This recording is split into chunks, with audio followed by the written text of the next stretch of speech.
following thoughts, opinions, stories, and expressions are meant for those who will appreciate them.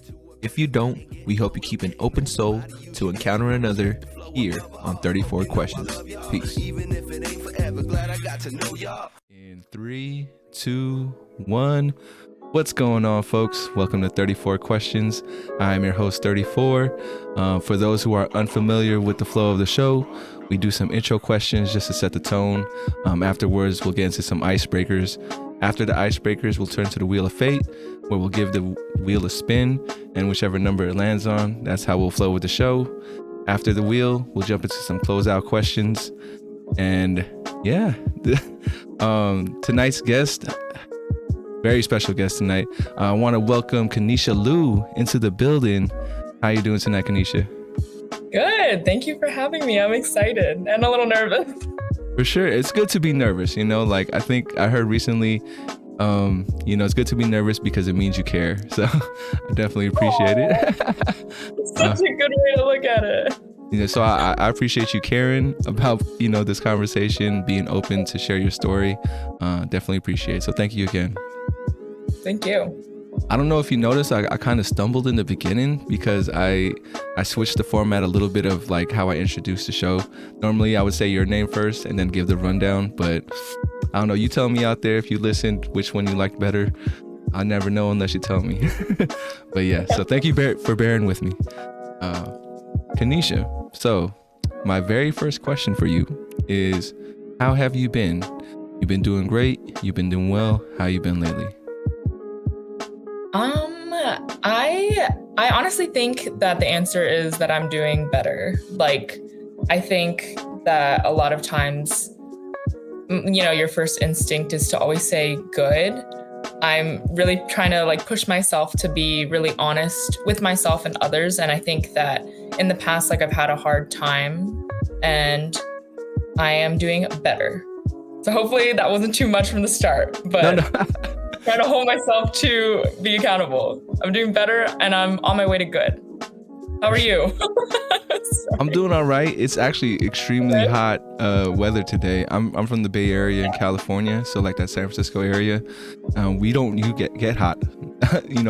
Our heat's 75, 80. Today hit 90s. So man, we burning up right now. But that's so interesting.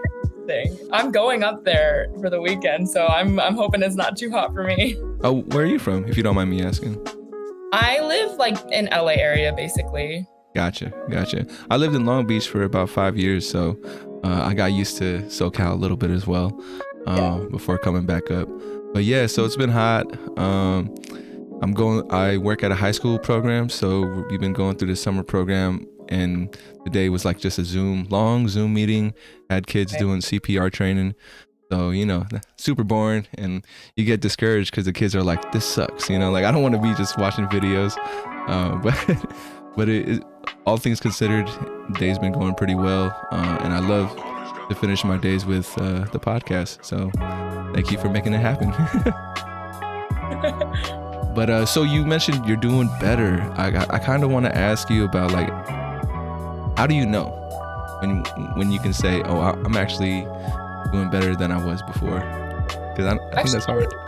No, I think that's a good question. And I think that's honestly a skill. So I'm sure a lot of people relate, but my parents are immigrants from Asia, and you're kind of taught to be really stoic and push it down. And so when I was in high school and going through college, I think I was guilty of that, and I always pushed everything down, and then, it bottles up and then it comes to a head, and then suddenly you feel everything, and then you're not even really sure where it's coming from. So I think ever since college, I've really made a point to understand my feelings. And I think it just takes a lot of soul searching, which is cheesy, but also just understanding your own psyche. For example, anger, I didn't realize this before, but that's not really your first emotion. You usually feel angry because of something else. And so when I feel certain things like that, I'll know to think take a breath and kind of focus in on that reactionary side and stop myself from, doing whatever my knee-jerk reaction is, and really thinking what is happening, what made me feel what, and kind of dive into that, I guess. So I think it just takes practice. A short answer is just practice and really knowing yourself. And that's kind of what I'm trying to figure out right now. Did that make sense? It did make sense. I got you there. I wanted to say, like, you told me about practicing to, like, better understanding your emotions, when you feel anger. So you feel like better for you is that you feel more aware of your emotions at this point? For sure. I think I've always been pretty self-aware, probably too much to the point where I don't give myself the space to just relax because I'm always aware of everything I'm doing. But yeah, I think like I've just really tried to focus in on like the why. So like I'm a history major, and I think that really plays into how I am now. And like with history, one of the things is like it's always a result of something else. Like, like the way you treat the people in your community will lead them to feel this way, and it'll lead to this movement. This movement will cause that. And I think that's like ingrained in my head too. And I'm like, the reason that I react this way is because as a child, when I was 7, my mom did this. You know what I mean? Like, It's too much, and I admit it. But I think it's really helped me figure out myself. And now, like, that's part of the reason why I really wanted to come on your show, because I like feel like I just like am getting to the moment where like I really want to talk about everything, and I'm finally understanding myself. That's a long-winded answer, but No, you're fine. Don't worry. Ramble on. Say everything you need to say. But I got you. I'm glad that this is perfect timing for you to be able to leave something behind, and for you, you'll be able to look back on it, be like, that was me at this specific time. I always feel bad when I reach out to people that I'm not aware that it's not a good time, right? So for someone to reach out might feel a little pushy, like, oh, come on to my podcast, tell me everything that's bothering you, and like, and how you feel about it. So I hate feeling pushy. So I'm always happy to hear when people say, and it's a phrase that I hear a lot, which is like, I'm finally ready, or I'm ready to do it, or I feel good to talk about myself, which is, I tell people it's an open door invitation. So if it's whenever you need it, it's always going to be here. But yeah, so no, I hear you. But history. Oh, go ahead. Sorry. No. Do your thing. Like something about your podcast is it feels really like altruistic. Like I also work in marketing, so like I know a lot of times like podcasts are like really to like sell something, but I don't know, yours, and like a lot of podcasts do both. They're like serving their community, but also like selling something for whatever product they have. But like yours really mostly, truly, if I'm wrong, like feels like you really want to get to know people, and I think that's amazing. So I just wanted to throw that out there. No, right on. I mean, I appreciate that you recognize that fact.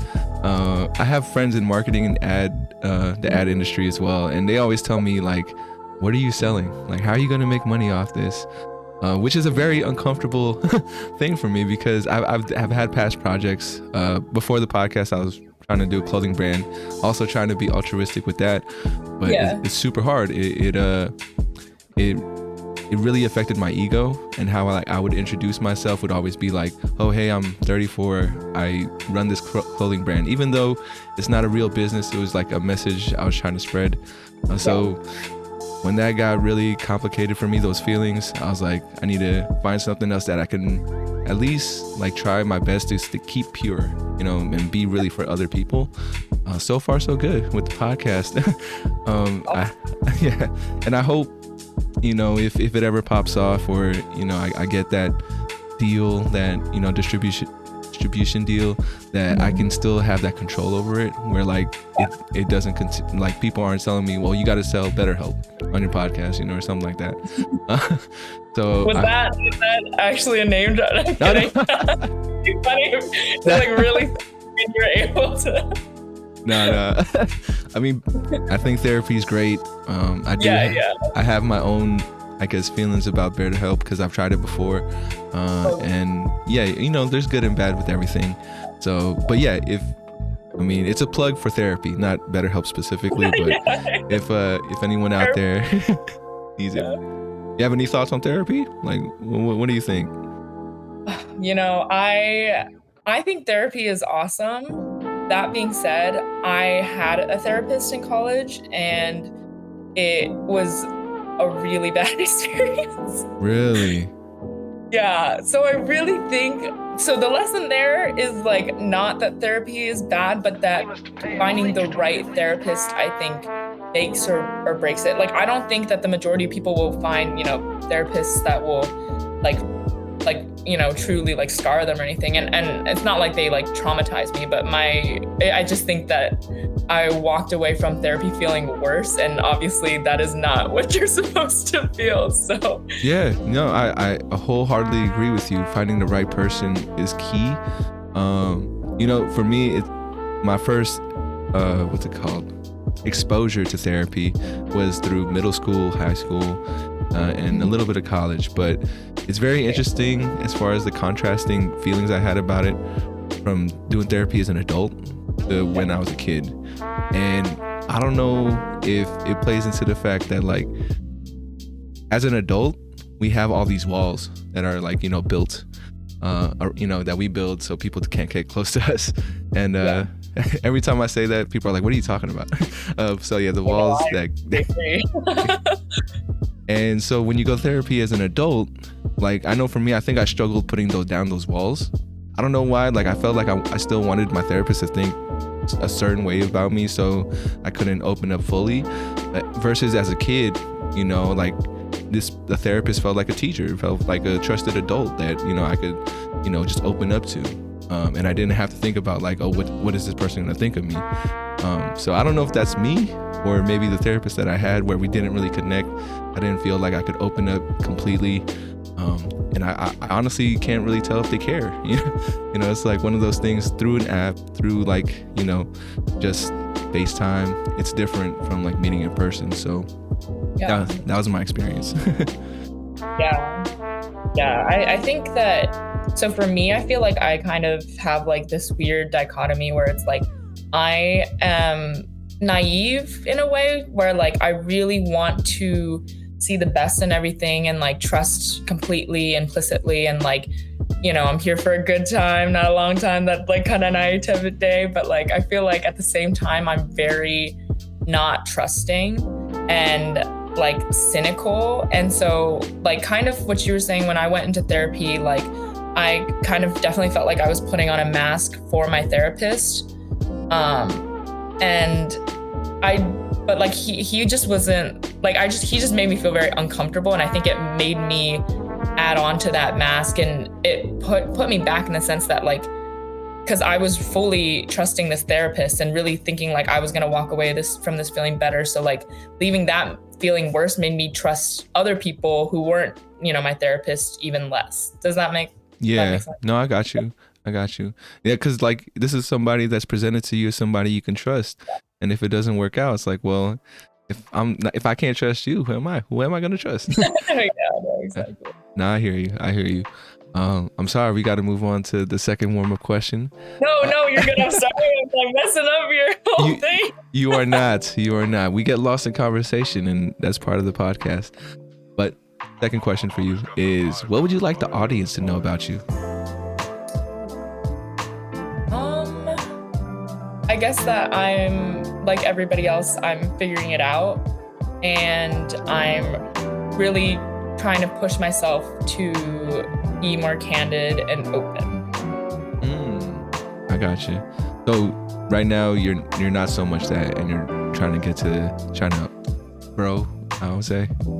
I think I am doing a much better job than I was, say, in college. Like I really, really had those walls up that you're talking about, and like couldn't even open up to my close friends about anything that I was going through, and kind of expected them to like know without me even telling them, which is never fair to them. And I think now out of college, more into adulthood, like I understand that, most of the responsibility falls on me to make sure that I'm okay at the end of the day. And if I can't do that myself, I need to be the one to reach out. And I think that I just used to be in this like cycle of self-pity, and now I'm like trying to be the one to take initiative. So like in the last 2 years, like I've just really been pushing myself to be more uncomfortable, to be more social, to be more outgoing. And but I'm very unsure of myself, as you can probably see, because I've noticed that I've apologized like probably 20 times already, and that's something that's another thing that I'm trying not to do. So I'm I the think same way. it's bad. I mean, like, I think I get it. For someone who apologizes a lot too, I'm just like, okay, like this person, like I said earlier, you care about, what kind of vibe you're trying to give or kind of energy you're trying to give to other folks too. So it's very like, I'm here to be a positive influence or a positive light in someone's life. And at any time it doesn't feel that way, I almost have to just like catch it and let them know right away so they don't think anything different. At least that's for me. I always apologize as well. You might catch me. We'll see. Maybe somebody can do a count who apologizes more in this podcast. We'll see. But no, I hear you. I hear you for sure. So those walls you built and like how you're changing it, like what made you decide to consciously start doing that? Like, oh man, I was like that in the past. Maybe I should be different, or maybe I should try something new. I think so one of my reactions, I think, is like comparing myself to other people and like when I'm unhappy with myself. And I think at a certain point I realized that like I always felt like I wasn't good enough. I always was looking at other people, to be like, I'm like, I'm not as pretty as her. I'm not as smart as him. I'm not as funny as that, person. And I think it got exhausting at a certain point. And I think I had been hearing a lot of times like people saying like, confidence comes from within, like you need to be your own champion, whatever. And it does sound kind of like cheesy, but it also is true. And I think that I realized that a lot of my unhappiness was because I was putting myself down all the time. And like the envy that I felt was the result of me just being, uncomfortable with myself. And I think it was like I would just watch a lot of shows, read a lot of books, and relate to the characters. And then I think eventually I just like, I forgot what line it was. Honestly, I think one of them might have been Avatar, but there's like a line. Give it to me. Tell me. What about Avatar? Uncle Iroh, he's like talking to Zuko, and like I've always thought of myself as somebody with a pretty big ego in a sense, where like I don't like being embarrassed. I don't like feeling, like insecure. And I thought the way to combat that was by putting myself down to keep myself in check or something. But he tells Zuko in all his wisdom that the opposite of ego is humility.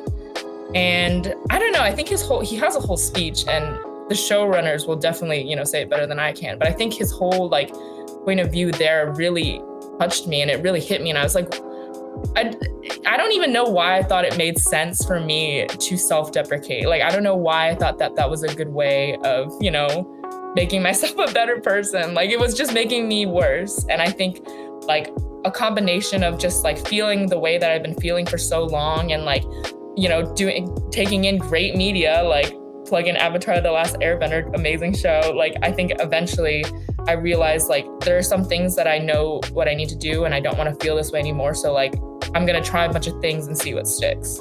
For sure. And how long have you been graduated from school, or are you still in school? Yeah, I graduated December 2020, I think. Okay. For sure. I mean, it's like 2020. 2020. Sorry. Yeah. So I think it's great that you're starting to come to these realizations and epiphanies, and you're ahead of the curve. I don't know. Maybe your generation's a little more on it than I was. I graduated 2013 from college in my BA. So yeah, it took me a long time. It took me until about 2020, 2019. Maybe it was, Corona and COVID that got everybody on the same page about it. But yeah, it's a trip. And don't put so much pressure on yourself. It's really giving yourself that time. There's no timeline. I'm sure you've heard it before, and many more people will tell you again. There's no rush. So, enjoy what you're going through. Really figure out what you like, what you dislike. And after that, I don't know for other 30-year-olds, but I always feel like it's that point where you kind of like all right, this is how much time I have. It feels more finite than it did before. Like when you're a kid, you want to do everything. Yeah.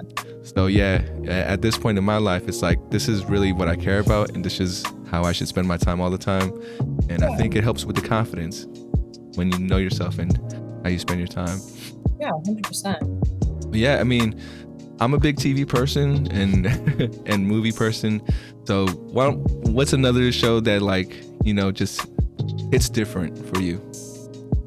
Ooh, there's so many shows. I feel you. Okay, there's like the shows, there's like two categories. The ones that are like really good because there's like action, and then there's like, you know, it just like makes your eyeballs like, you know, they just like, they really like pleases your eyeballs, I guess is how I would say it. I got you. And then the ones that are like really like deep, I think I try to hit like shows that kind of meet that, you know, if I can like bridge that gap. So I think the ones that I would plug right now are like Invincible on Amazon. It's very gory. So if you can't do gore, I wouldn't recommend it, but it is so interesting. It is so entertaining. And the cast is amazing. It's animated. And if anybody doesn't like animated shows just because they're animated, like, you're on my hit list. That's They're sleeping on it. They're sleeping on it for sure. Exactly. Yeah. I got into anime more. Sorry, I cut you off. No, I was just gonna ask, you know, when season 2 is coming out, because I've been waiting for Invincible. Yeah, right. Like it's still in the air. All right, I got you. It's gonna be a while. So go ahead, continue. Yeah, anime I got into more in quarantine. So I really like Jujutsu Kaisen and Full Metal Alchemist and Attack on Titan. Like, I feel like those are super mainstream, so everybody knows that. A third one that's a little bit weird is Hannibal. Okay. Have you seen it? I know about it, and I am familiar that's connected to Silence of the Lambs and the character Hannibal Lecter. It's about Will Graham though, whereas the other one is about Clarice. And it's kind of it's a very different take than Silence of the Lambs, I think, because it's like a younger Hannibal, and I don't know, it's really interesting, and I think they do some really interesting things with characters, and like, I love the acting, so that one's also really gory, and there's cannibalism in it. So for sure, but it's tasteful cannibalism, and I know that sounds weird, but you just have to watch it. Hey, it's art. It's artistic, you know. I'll plug one in for you. Maybe you've seen it, maybe you haven't, but have you seen Ted Lasso? I haven't. I hear it's good. Yeah, it is the most like wholesome show on television right now. I think you'll dig it, especially, you know, you trying to find that fine balance between deep and artistic. It's a sports show. I don't know if you know too much about it. It's about this coach who was brought in to coach a soccer team. He's never coached soccer before, so it's like, I don't want to give out too much of the spoilers in the first season, but they bring him in. He has no experience, and it's almost on purpose because the owner's like, I want this team to fail. And this guy doesn't know that, but he comes in there not knowing soccer and just inspires the whole team and organization to be better people, because he comes in being like, I don't know if you ever been in a workplace and then there's just somebody that just brightens up the room and it's like super nice. He's that guy. And so check it out. He has I was gonna say, he has this one episode where he tries to go to therapy, but I won't tell you why. He hates therapy, even though he's a super nice guy. He like goes into it and he just like, you know, I don't trust you. And it's that episode, you know, brought me to tears for sure. So that's all I'll say about it. Ted Lasso. Any movies, TV shows you want to drop before we move on? Ooh, I don't know. So many. Promising Young Woman is a really good movie, but also a little bit of a stomach churn on that one. Which one? Promising Young Woman. Okay. I haven't heard of that one. What else? Have you seen Everything Everywhere All at Once yet? No.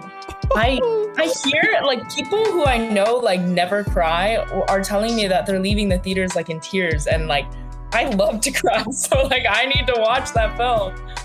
Definitely check it out. I just seen it this past weekend. Wasn't what I was expecting from the trailers, honestly. That's like, what I hear. Yeah, they did a good job. And the title fits it perfectly. I didn't think about it till afterwards, but as when they say everything everywhere all at once, it's like it's a horror movie, it's a comedy movie, it's an action movie, it's a drama movie. Like that's how far and they play with your emotions in that movie. So check that one out. Yeah, definitely will. All right, moving on to my third question in the warm-up, which is, how would you like to be honored? If there was a way I could express the energy you possess, what could I do? Ooh, I don't know. Honored. Like a word that I'd want to describe me in a sense, or? No, like an act. Like some people are like, oh, I want you to, dance at least once in the day, if in my honor.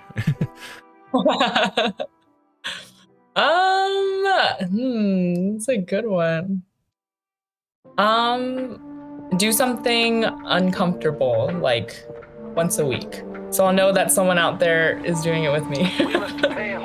Okay. No, I got you. Now we know. And then my last question of the warm-up is, on a scale from 1 to 10, how well do you know yourself? I would say like an 8. I don't think that I would ever fully know myself because, like you're always growing and you're always like learning and failing. And so I think that like I'll be ahead of the curve and my mind will be trying to catch up to, figure myself out, if that makes sense. But I'm trying to get to like a 9 if possible. I feel you. Yeah. What would you say is your favorite thing about yourself? I think that I think my favorite thing and my least favorite thing about myself are the same. Oh. I think I think a lot, which is bad because, like there's the side to it where you might think about things that you probably shouldn't be thinking about because it's going to give you anxiety. But then I feel like I ask interesting questions. I feel like I offer a good perspective, and it's because of all the thinking that I do up here. So now, do you feel like your mind just like zips through everything real fast, or is it like, by step? I'm asking because I'm the same way. I feel like in my mind, if I'm presented a problem or an issue, it's like I would consider it like tennis, right? It'll bounce from this point to this point, back and forth, kind of like here's something that supports this, here's something that supports this, until it gets to a point where I'm like, okay, well, I can make the decision for myself. So how would you describe that thought process for you? Yeah, I definitely feel like my mind like bounces around really, really quick from like topic to topic. And sometimes I'll be in a conversation with someone and I won't voice it. Like I'll like pause in my like speaking because I'm trying to get to the conclusion. But then like in my head, I'll go from like this point to this point to this point, like, and then when I start speaking again, I'll be like on a completely different like train of thought, and then the person will be really confused. So I get that a lot too. People tell me I suck at telling stories because it's like I assume they already know what I know, so I don't give like I give them like 3 sentences for a story, and they're like, "That's it," and I'm like, "Yeah," because I don't feel like I should describe every little thing. But yeah, I feel you. All right, so before we move on to the icebreakers, I'm gonna work on my ad delivery. Okay. So if you are watching, please like if you might, share if you care, subscribe for a vibe that you didn't know was there. But yeah, so that's that's my quick little thing. Let's move on to the icebreakers. Here we are. And our first icebreaker is going to be point of view, which is basically I'm going to give you a statement and you let me know what your thoughts are on it. I normally go with overthinking is a bad thing, but I think you already kind of gave me that answer, so we'll go to another one. Blood is thicker than water. How do you feel about that? Have you heard that statement before? Or?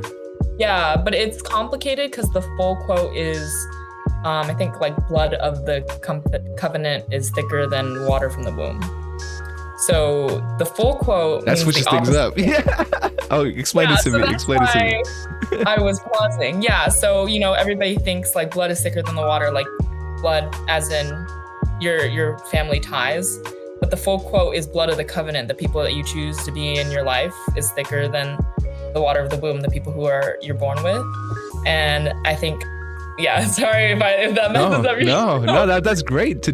I was today years old when I found it out, so it definitely helps me out. But yeah, so Yeah. all right, what do you think? I agree with the full quote. I think that the people that you choose are those are the relationships that really matter. I think that,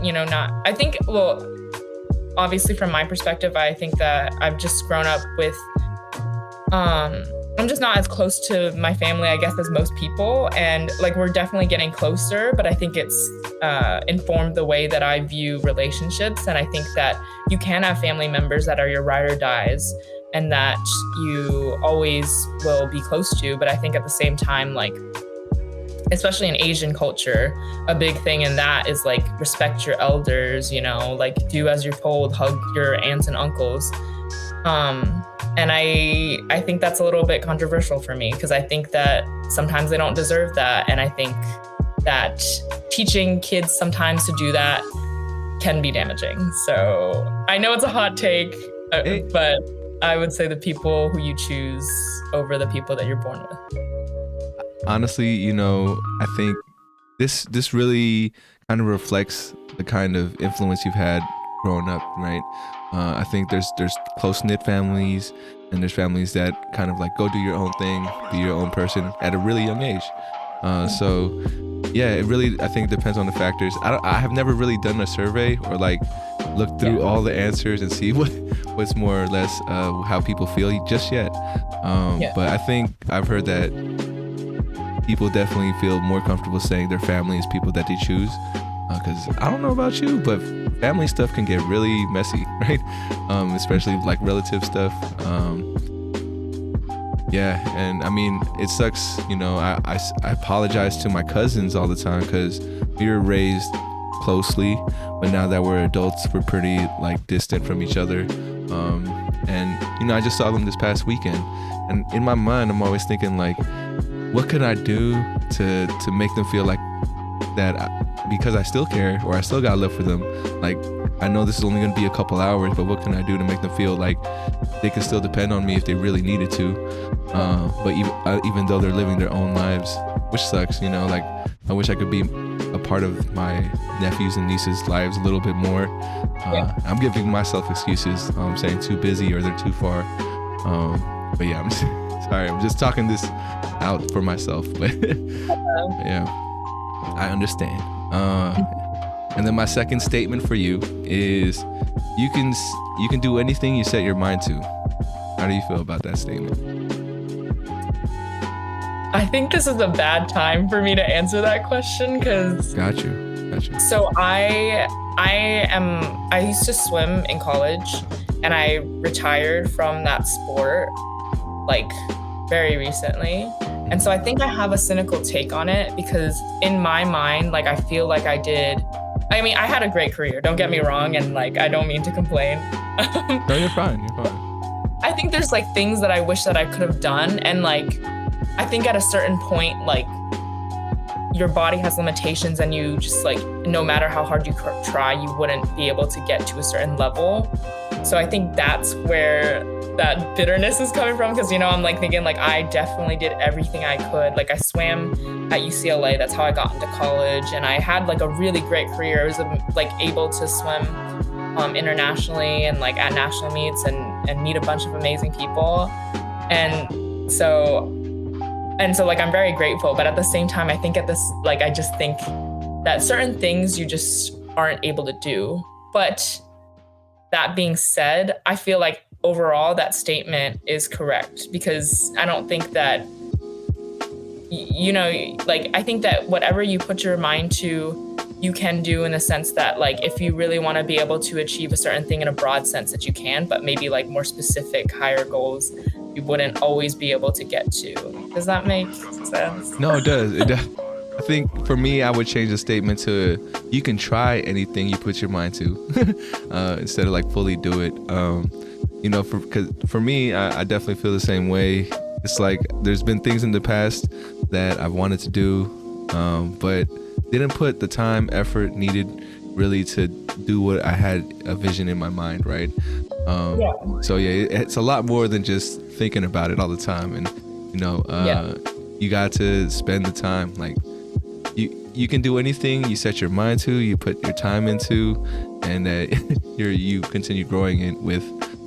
But if you just set your mind to it, then it's almost, I think there's a quote that's like, I think I gotta look it up. I don't know if you've heard it before, but it's like a wish is a dream. I don't want to butcher it. I'm sorry. Getting started with something deep and then I can't even finish it. That happens to me so many times. But I was thinking like a good alternative is like shoot for the moon, and if you miss, you'll land among the stars. Like that kind of thing. I agree with, like, aim high.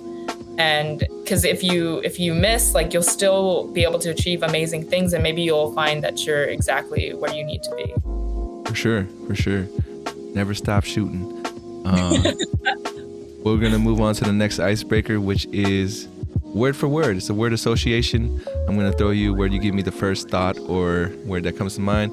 Right now, I believe the record is 12, because you're gonna have 34 seconds. Do as many as you can.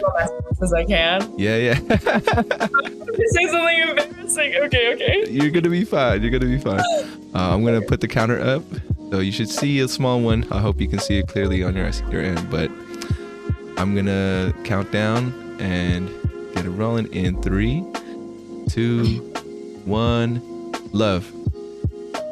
Heartbreak. Oh God. People. Fun. Pain. Ouch. Hurt. Oh yeah. Culture. Oh no. Chinese. I don't know. Success. Work. Freedom. Breathe. Present. Christmas. Future. Past. Art.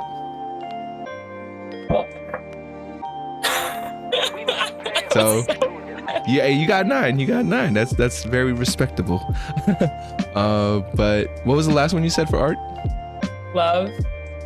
Why love for art? I was kind of surprised that I said that, but I think just because, I think in general, intense emotions create really good art, and love being one of the biggest ones that inspires. So. I got you. Yeah, I mean, I just follow it up because I like to dig a little bit. But there we go. We are done with the icebreakers. Moving back to the main stage. Let's open this wheel and give it a spin. Just as a reminder, if you have any question that feels too deep or something you don't want to talk about, feel free to pass. Here we go. Number 6.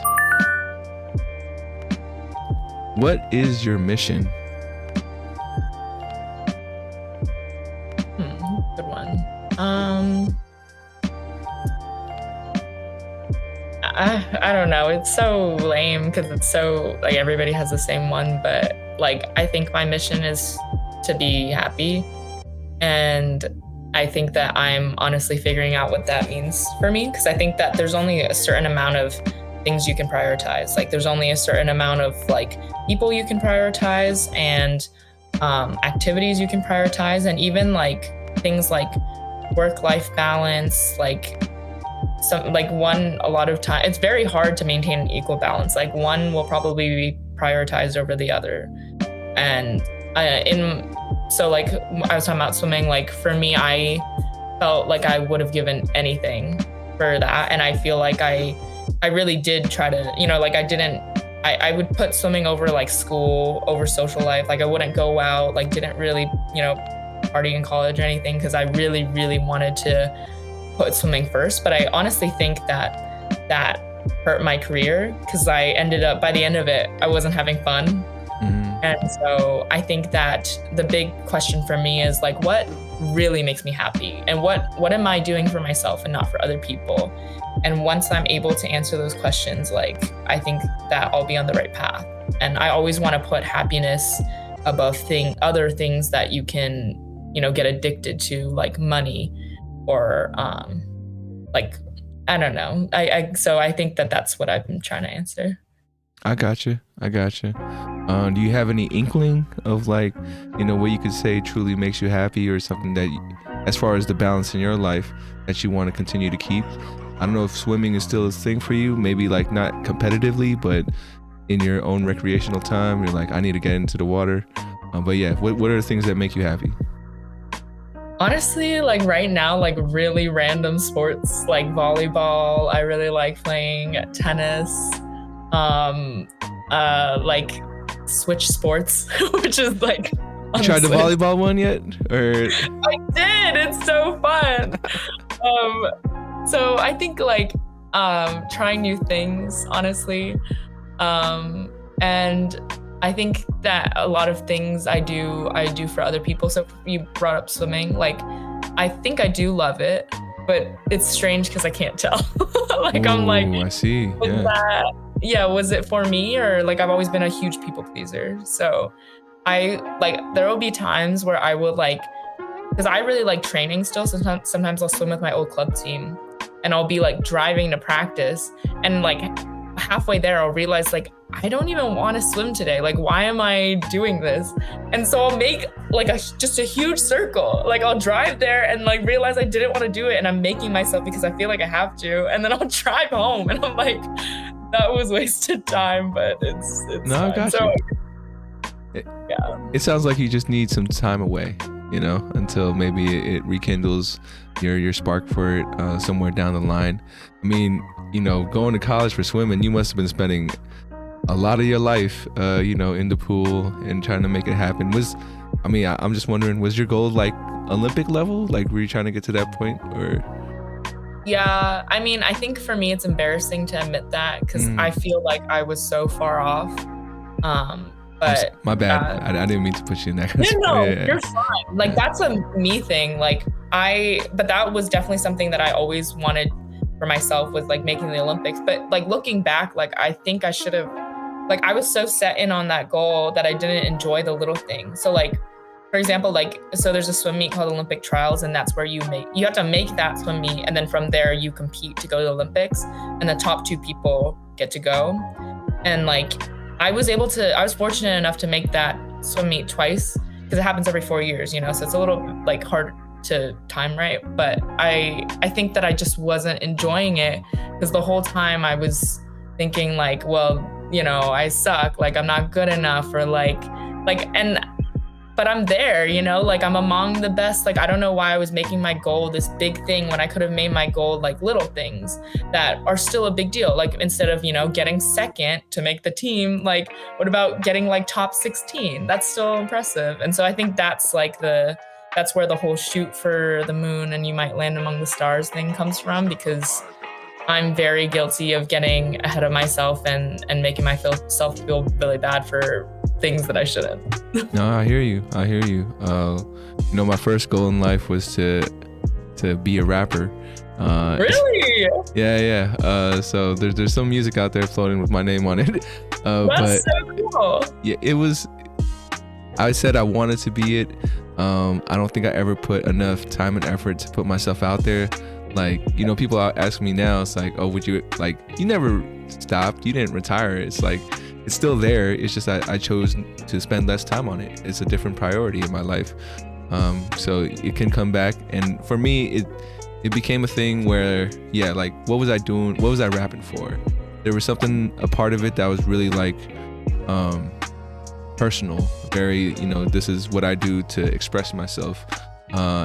It's not about selling records. It's not about making party music. So right there, if I'm trying to do it professionally, probably not going to work, because you gotta make that. You gotta play the game that I was unwilling to play. Like, I couldn't say I was the best rapper in my songs, because it just felt weird. I didn't feel like, I can see other people better than me.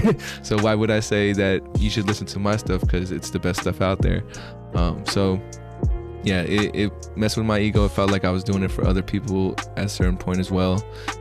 So put that to the side, kept it more personal. And that's, I hope, maybe for you, swimming can come back in that kind of form where it's like you just feel good to be in the water, and I suck at swimming, so that's not really for me.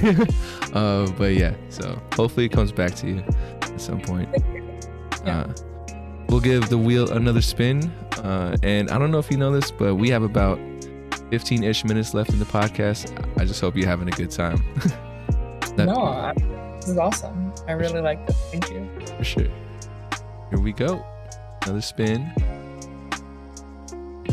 Number 24.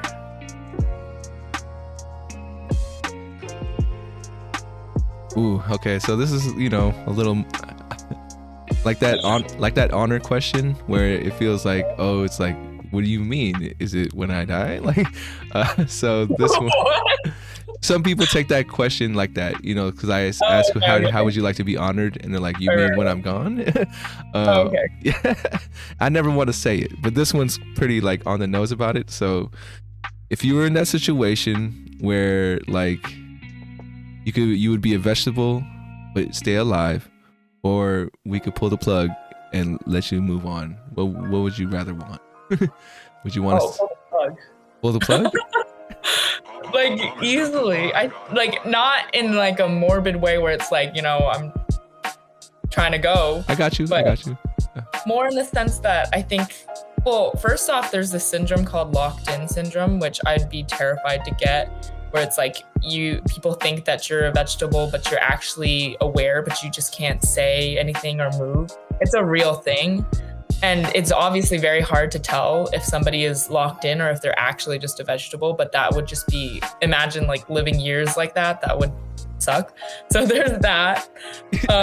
And we think we overthink now. But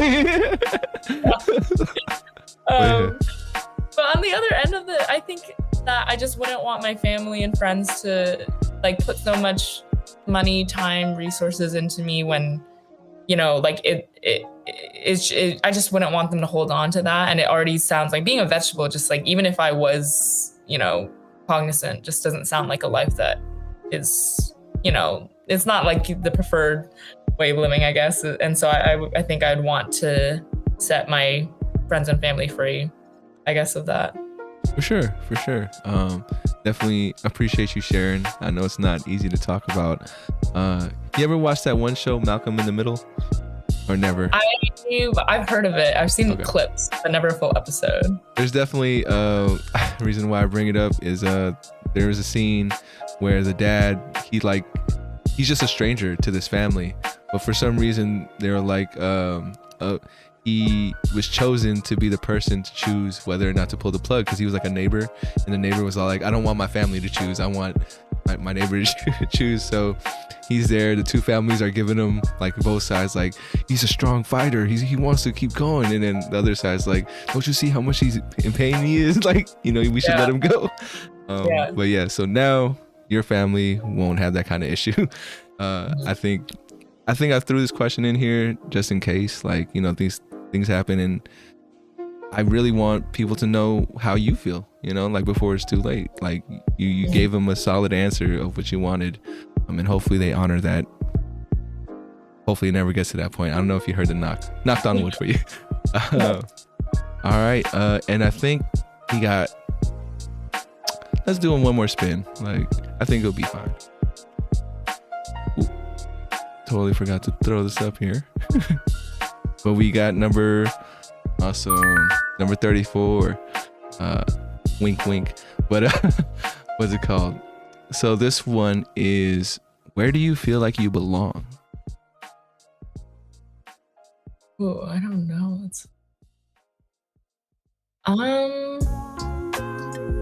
I think belonging is like, it's such a strange feeling, because I feel like it's like nothing that you can for me at least, it's like nothing necessarily that I can put into words. It's just a feeling.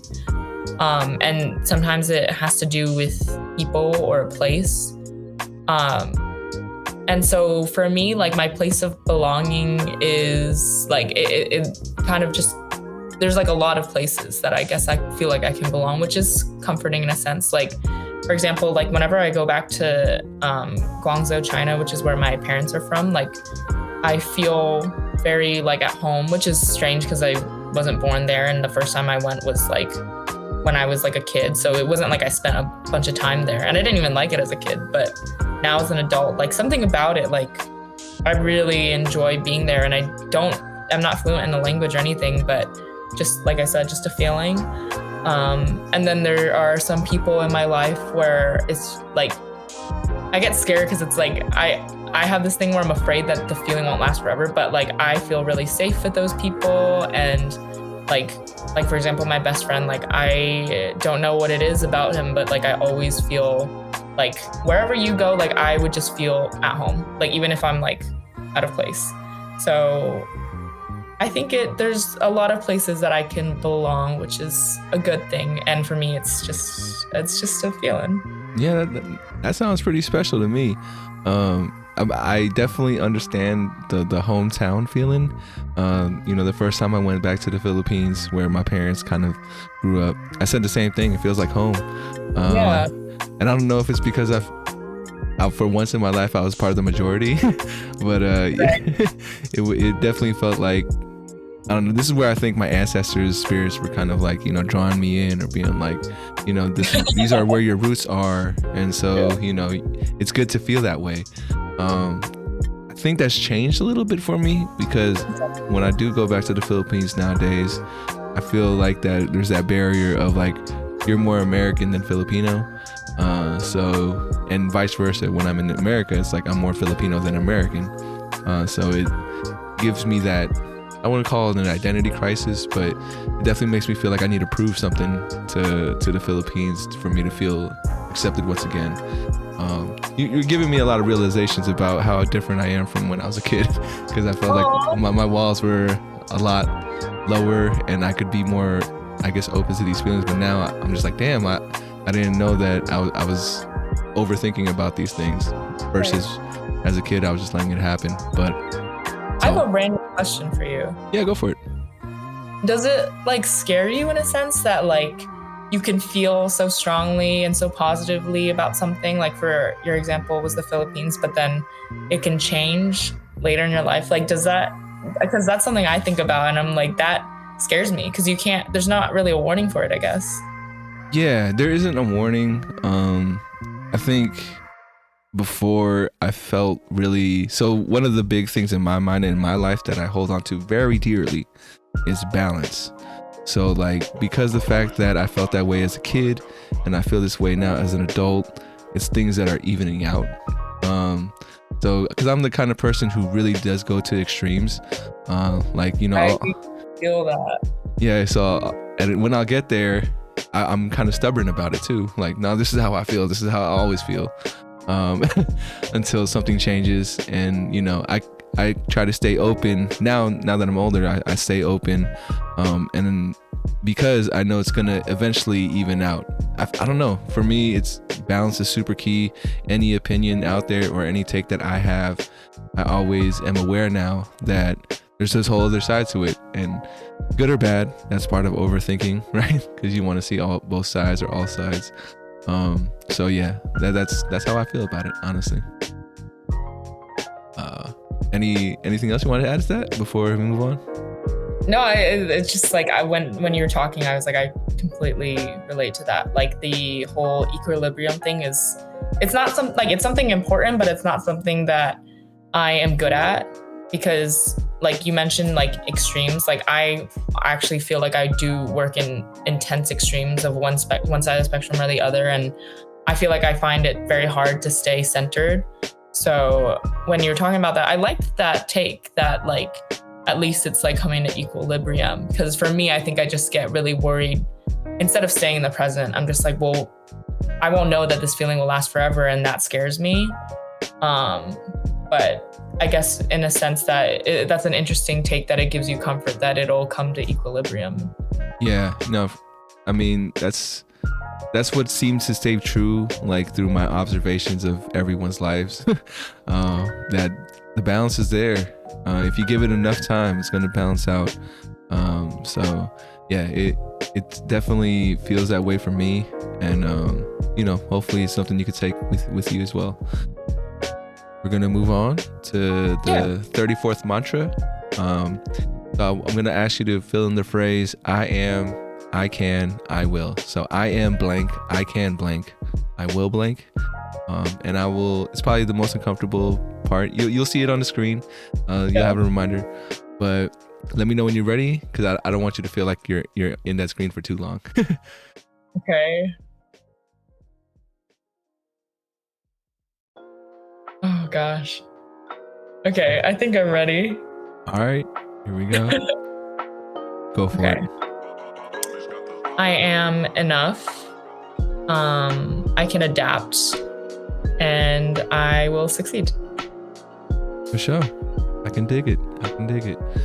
We're gonna move on now. So now you'll have a reminder. If you ever forget, you got the soundbite of yourself, it's reminding you. And then I'm gonna move on to the next question is actually from my previous guest. So shout out to Jamar. Thank you for your question for Kenisha. His question for you is, have you discovered your purpose? And are you fulfilling it?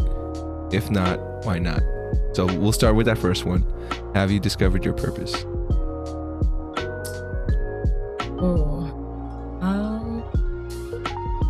No, I don't think I've discovered my overarching purpose. I think I've discovered like the subset of goals to figuring that out, I guess.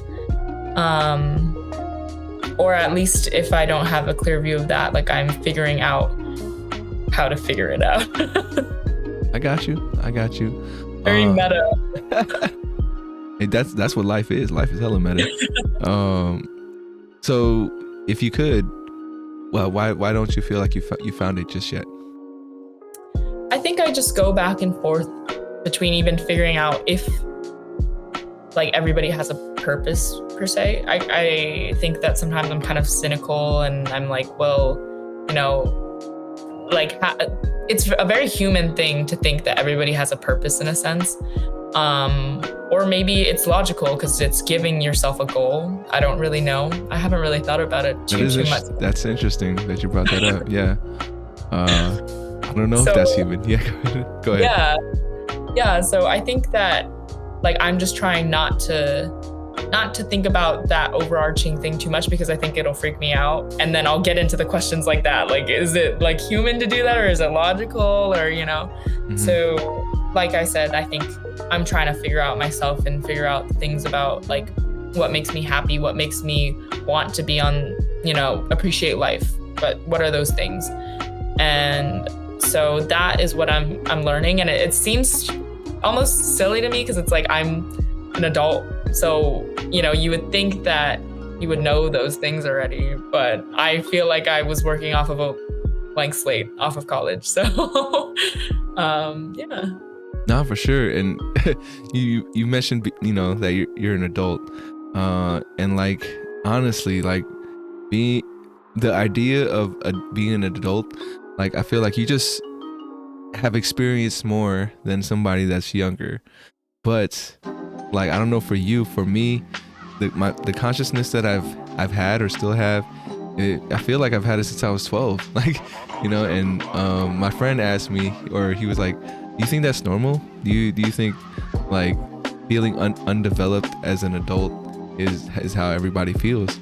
Because he was trying to make me think like maybe there's something wrong, and maybe there's something we need to fix in ourselves to feel like we're developing and growing as adults. And I don't have a good answer for that just yet. For me, I want to believe it's normal. I want to believe that everybody feels like a little kid in their heads. But like, is that really what it is, or is it other people who already feel like they're adults? Maybe it's also because I'm not a parent. I feel like that's the biggest milestone in someone's life, to be like, oh, now I'm really an adult, versus I'm still growing. But yeah, so yeah, you brought it up and it just made me think about that again. So. Yeah. I feel like one thing though that I learned, like just like being like working and being in a professional like setting, is like I feel like when you're a kid you think that adults know what they're doing, and then now that I'm an adult, it's just like, no, they definitely don't. So I don't know what you mean exactly when you say that you feel like a kid, but I guess I feel like a kid in the sense that I feel like I know even less, but I'm just aware of it. Whereas when I was a kid, like I just didn't know things, but I didn't know it. But in both cases, both parties are just trying to figure it out. So I think we could break it. Sorry. Say that it was a little what? I was just saying, like, it's a little bit of a letdown to realize that when you get to adulthood, like, you don't, your problems are still there. Yeah, you haven't figured it out. Like, just because you got older doesn't mean that all the problems are done. No, I hear you. My second to last question for you is, what would you like to ask the next guest on 34 Questions? Is there like any limits to it, or? Absolutely. Take it wherever you want. Could be silly, could be super deep, could be a long question, short question, up to you. Okay. What is your most painful relationship, and what makes it painful? I don't know if that's too much. No, that's fine. What is your most painful relationship? I'm just writing it down. Yeah. That is heavy though. That is heavy. And I like it. We'll see what my guest feels like. But everyone's always been open about these things, so I think you'll be just fine. So what is your most painful relationship, and what was the second part? And what makes it painful? Got you. That's deep. I think I'll even have a hard time answering that. I'd have to let it stew a little bit. But for sure, I appreciate it. And my last question for you, the question that ties everything together, 100, 200, 300 years from now, your descendants are watching this video. What would you like to tell them?